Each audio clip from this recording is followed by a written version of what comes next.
இலக்கிய மஞ்சரி வழங்குபவர் அஷ்ரப் ஷிஹாப்தி.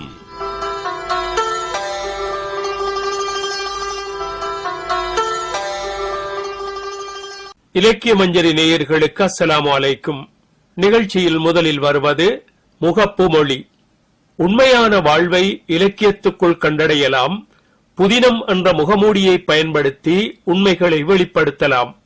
உண்மையான வாழ்வை இலக்கியத்துக்குள் கண்டடையலாம். புதினம் என்ற முகமூடியை பயன்படுத்தி உண்மைகளை வெளிப்படுத்தலாம் என்கிறார் காஓ ஜின்ஜியான். முகப்பு மொழி கேட்டீர்கள். அடுத்து வருவது இவ்வாற கவிதை. குமுறும் பிஞ்சுகள் என்ற தலைப்பில் ரியாசா ஜவாஹிர் எழுதிய கவிதை ஷைஃபா அப்துல் மலிக் குரலில் வருகிறது. மலையை நகர்த்தச் சொல்லி நச்சரிக்கப்படும் மலரிதழ்கள், மலையை நகர்த்தச் சொல்லி நச்சரிக்கப்படும் மலரிதழ்கள், இறக்கையில் தேன்கூடேற்றி பறக்க விடப்படும் பட்டாம்பூச்சிகள். அறிவறி வயதில் ஆம்ஸ்ட்ரோங் பாத்திரம் எப்படி முடியும்? மண்ணலையும் வயதில் மனனமும் மாற்று மொழியும் எவ்வாறு நுழையும்? தூங்காமல் விழித்திருந்து பெற்றோரின் கனவுகளை எங்கனம் நான் மீட்ட? ஆறுதலாய் நீர் கற்றீர், அவதியாக என் வாழ்வை எதற்காக ஓட்ட?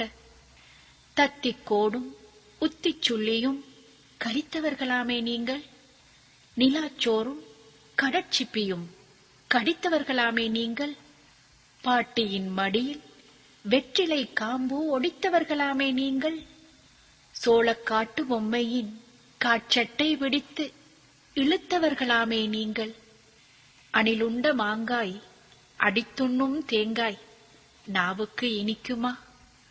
புழுதி மண்ணும் ஒழுகும் வியர்வையும் நாசிக்கு மணக்குமா? தும்பியின் வாளும் பட்டத்தின் நூலும் எப்படி பிடிப்பது? கரும்பினை பல்லால் கடித்து இழுத்து எங்கனம் சுவைப்பது? கற்பனையிலாவது வாழ்ந்து பார்க்க கதை சொல்லுங்களேன். மரக்கிளை தாவ மதிலேறி குதிக்க மாலையில் விடுங்களேன். தானாக கனிவேன் வீணாக ஏன் தட்ட? ஒரு நாள் ஓய்வு வேண்டும், ஒரு நாள் ஓய்வு வேண்டும், அழுவதற்கு மார்முட்ட. குமுறும் பிஞ்சுகள் என்ற தலைப்பில் ரியாசா ஜவாஹிர் எழுதிய கவிதையை ஷைஃபா அப்துல் மலிக் குரலில் கேட்டீர்கள். தொடர்வது நூலகம். நூலகங்களும் சிறார்களுக்கான வாசிப்பு பழக்கமும் என்ற தலைப்பில் எழுத்தாளர் சிவசங்கரியின் கருத்துக்கள். அண்மையில் சிங்கப்பூருக்கு நான் போயிருந்தேன். சிங்கப்பூரிலே 26 நூலகங்கள் இருக்கின்றன. இந்த 26 நூலகங்களிலும் ஒன்றாக அவர்கள் இணைந்து சிங்கப்பூர்ல படிக்கிற பழக்கம் மக்களுக்கு குறைகிறது. தமிழ் வாசிக்கும் பழக்கம் பெரியவர்கள் குழந்தைகள் எல்லாரிடமும் வளர்க்க வேண்டும் என்கிற ஒரு உன்னதமான நோக்கத்தோடு ரீட் சிங்கப்பூர், சிங்கப்பூர் வாசிப்போம் சிங்கப்பூர் அப்படின்னு ஒரு மிகப்பெரிய ஒரு வருஷத்துக்கு ஒரு நிகழ்ச்சியை தயாரித்து ரீட் சிங்கப்பூர் முதல் 3 மாசத்துக்கு 3 புத்தகங்களை தேர்ந்தெடுத்து அதுல ஒன்று நான் எழுதிய 47 நாட்கள். அதனால அதை எழுதிய ஆசிரியர் என்ற முறையிலே என்னை அங்கே சிங்கப்பூருக்கு வர சொல்லி 3 நாட்களுக்கு 3 நூலகங்களிலே மிக அழகாக செம்மையாக கருத்தரங்குகளை, விவாதங்களை, கருத்து பரிமாற்றங்களை நடத்தினார்கள். வாசிப்பது என்பது ஒரு அருமையான அனுபவம் நண்பர்களே. குழந்தைகளுக்கு அந்த வாசித்து ரசித்து லயிக்கும் பழக்கத்தை நாம் ஏற்படுத்தி இருக்கிறோமா? அங்க அந்த லைப்ரரிஸ் எல்லாம் போய் பார்த்தா நிஜமாவே சொல்றேன், ஏதோ ஒரு ஃபேன்சி ஷாப்குள்ள போன மாதிரி, நம்ம இங்க எக்ஸிபிஷன்ல போய் ஏதோ ஒரு அழகான ஒரு இடத்தை கண்டு களிக்கிற மாதிரி அந்த ஊர் லைப்ரரி நூலகங்கள் எல்லாம் அற்புதமா இருக்கு. அப்படியே பறந்து விரிந்து புல்வெளிகள் நந்தவனம் சூழ நூலகங்கள், அதுல ரொம்ப அழகான விதத்திலே அடுக்கி வைக்கப்பட்டிருக்கும் புத்தகங்கள். முக்கியமா குழந்தைங்களோட லைப்ரரி போய் பார்த்தோம்னா நாமங்களே ஒரு குழந்தைகள் ஆயிடுவோம். அந்த குழந்தைங்களுக்கு மரங்கள் மாதிரி செயற்கையா அமைத்து அதுல பறவைகள், மிருகங்கள், அதோட ஒலிகள் எல்லாம் அமைத்து ஒரு சூழல் விளையாட்டுறதுக்கு நிறைய சாமான்கள் போட்டு வச்சிருக்காங்க. அந்த குழந்தை நூலகத்துக்கு வரணும்னு பிடிவாதம் பண்ணி வரும் அளவுக்கு அங்க விளையாட்டு சாமான்கள். எல்லாத்தையும் விட அழகான அந்த சூழலிலே குழந்தைகளுக்கு புத்தகத்தை தினம் தினம் யாராவது வந்து படித்து காட்டுகிறார்கள்.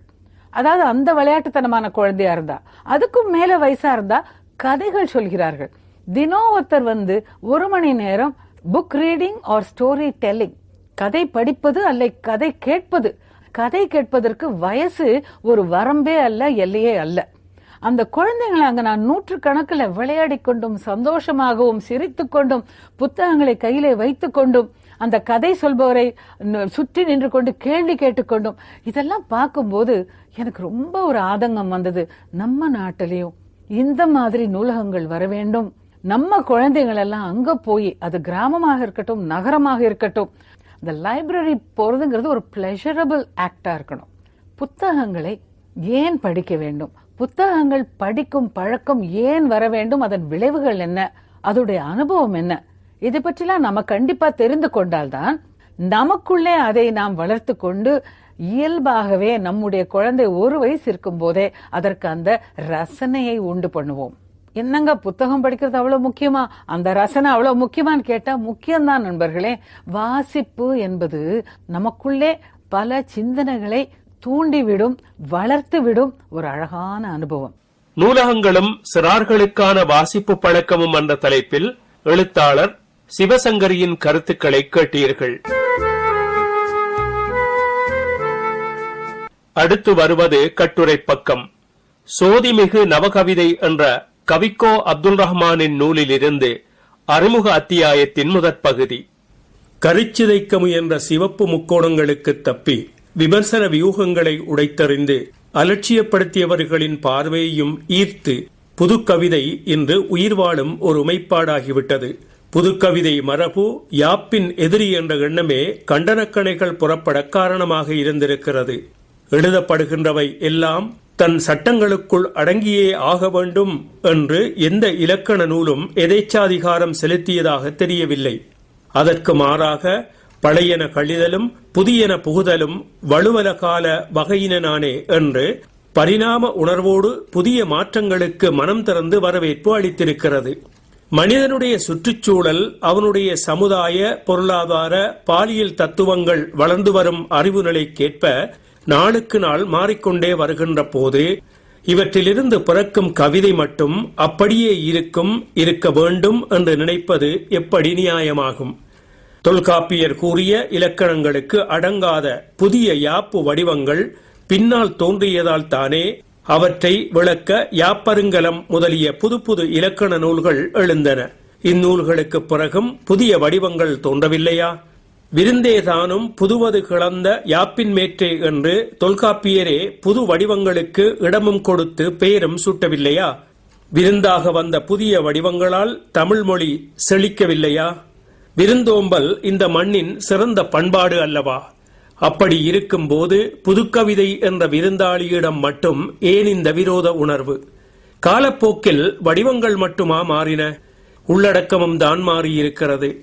கற்பனையாக படைக்கப்பட்ட இலட்சிய பாத்திரங்களான தலைவன் தலைவியின் காதலைத்தான் பாட வேண்டும் என்று சொன்ன சங்ககால மரபை அந்த காலத்திலேயே தோன்றிய கலித்தொகை ஒரு கூனிக்கும் குள்ளனுக்கும் தோன்றிய யதார்த்த காதலை பாடி உடைத்தெறியவில்லையா?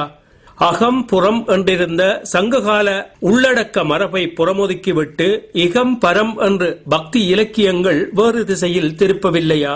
மானுடம் பாடிய சங்ககால கவிஞனை எதிர்க்கும் குரல் அல்லவா மானிடம் பாடல் என்னாவதே என்று கேட்ட ஆழ்வாரின் குரல்.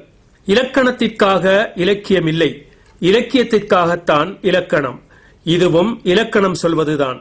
இலக்கியம் கண்டதற்கு இலக்கணம் இயம்பல்.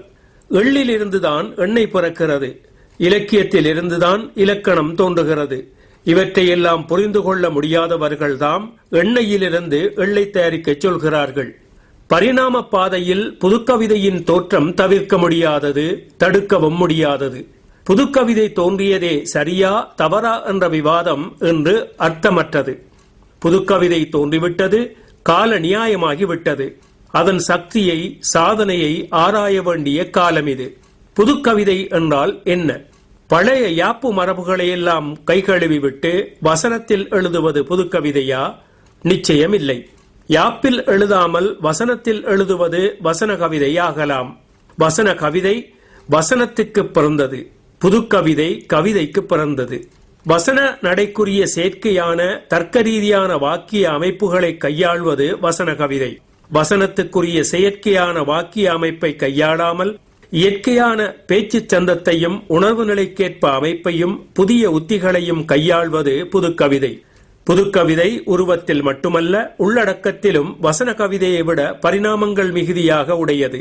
புதுக்கவிதை என்ற பெயரில் எழுதப்பட்டவற்றில் பெரும்பாலும் வசன கவிதைகளே.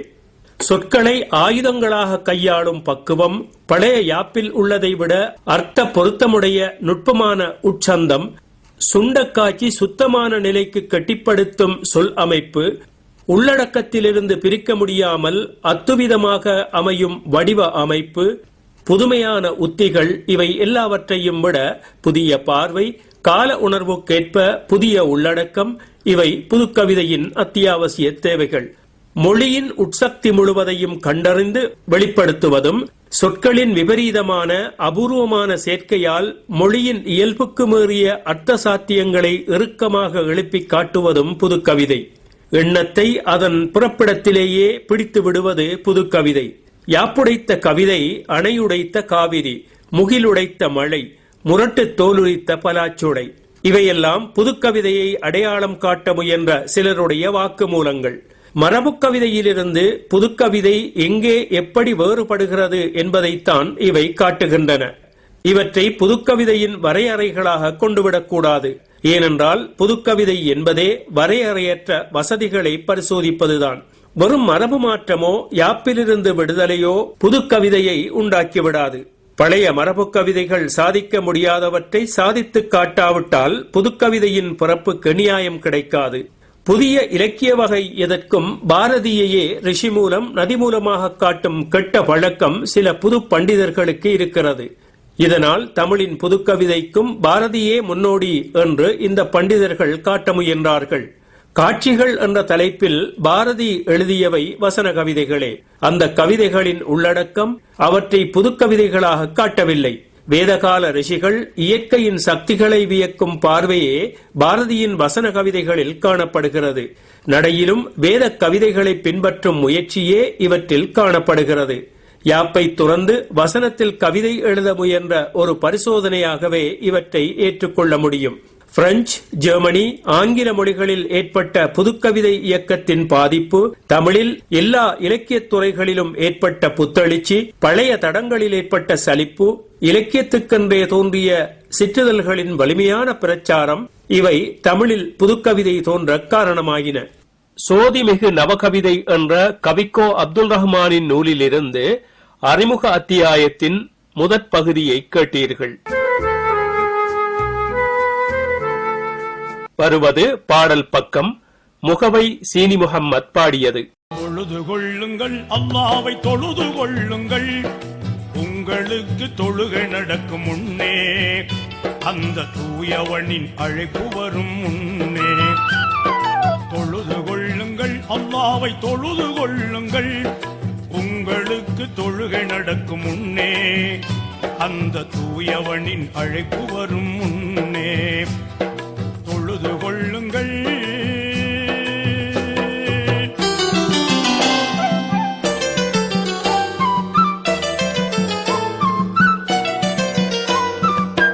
கோடி செல்வம் வந்து போகும் இங்கே, அவன் கொடுத்த செல்வம் துணை வராது அங்கே.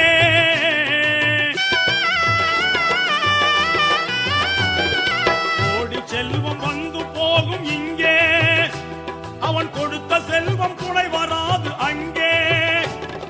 மறுமை நாளின் செல்வம் தானே தொழுகை, மறுமை நாளின் செல்வம் தானே தொழுகை, அதை மறந்து நாமும் அடையலாமோ நரகை.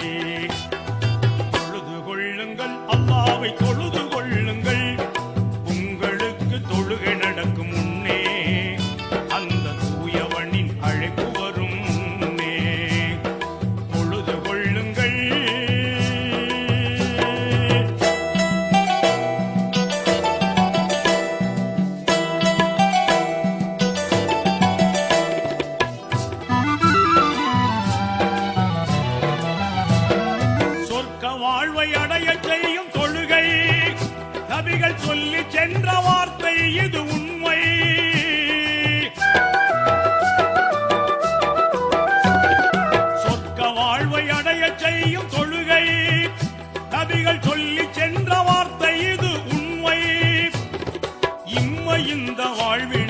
கடமை, இம்மை இந்த வாழ்வில் நமது கடமை, நாளும் இறைவணக்கம் செய்யும் தூய தொழுகை.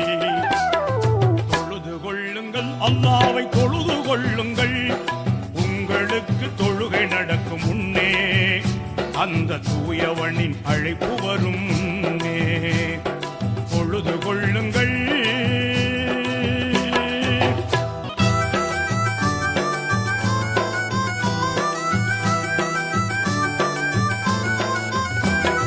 தொழுபவர்க்கு துன்பம் என்றும் இல்லை, அதை தொடர்ந்தவர்க்கு தோல்வி என்பதில்லை.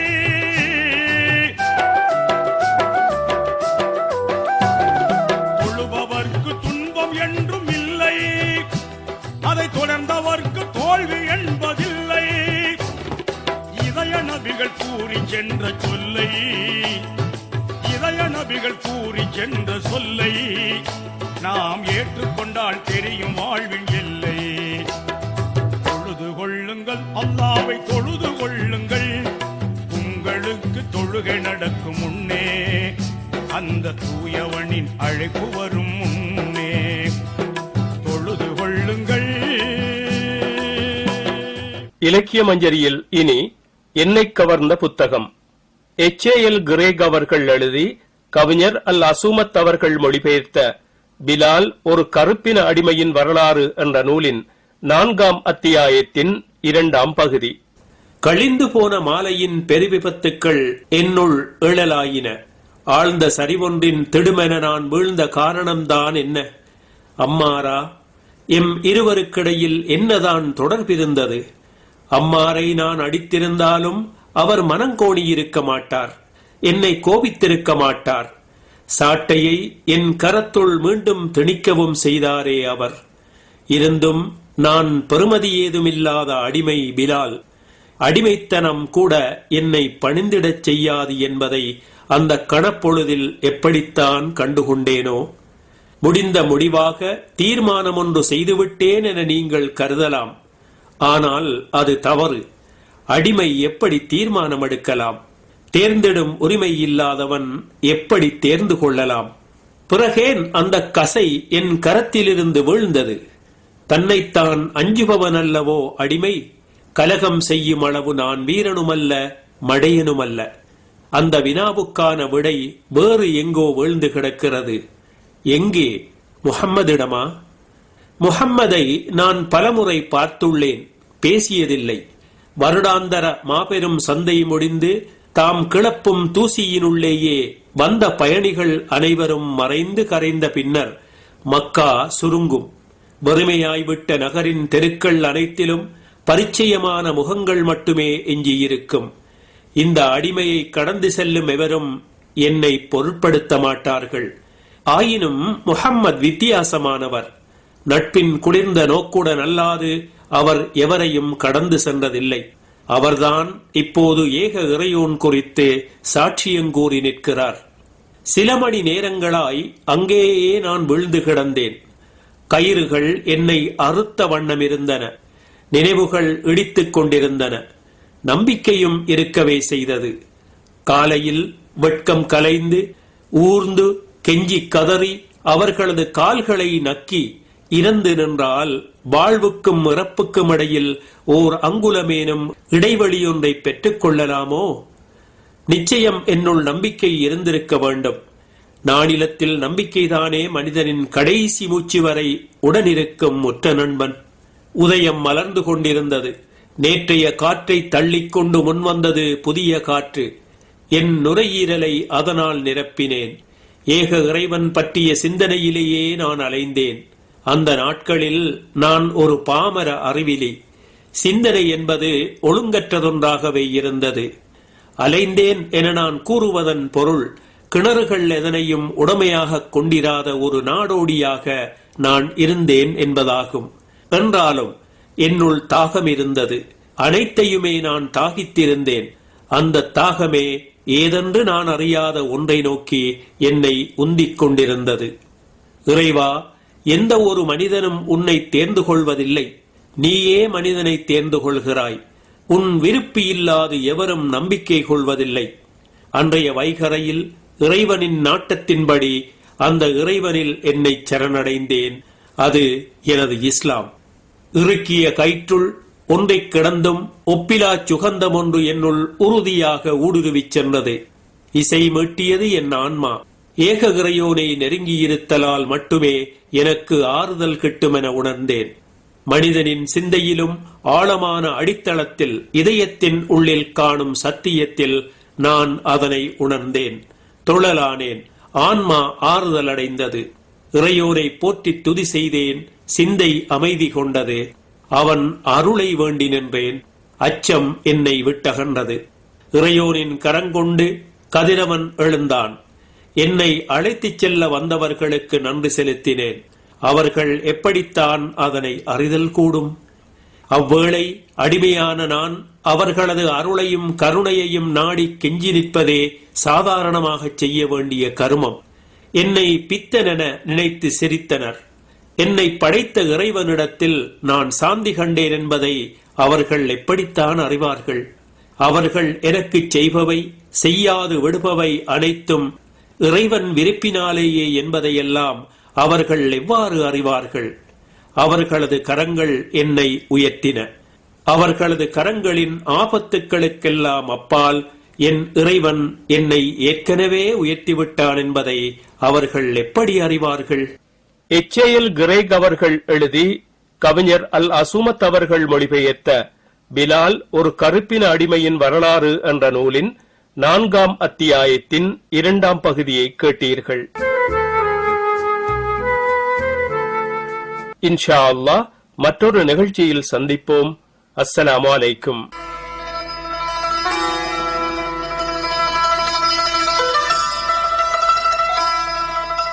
இலக்கிய மஞ்சரி கேட்டீர்கள். வழங்கியவர் அஷ்ரப் ஷிஹாப்தி. நிகழ்ச்சி தயாரிப்பு AM முஹம்மது அலி.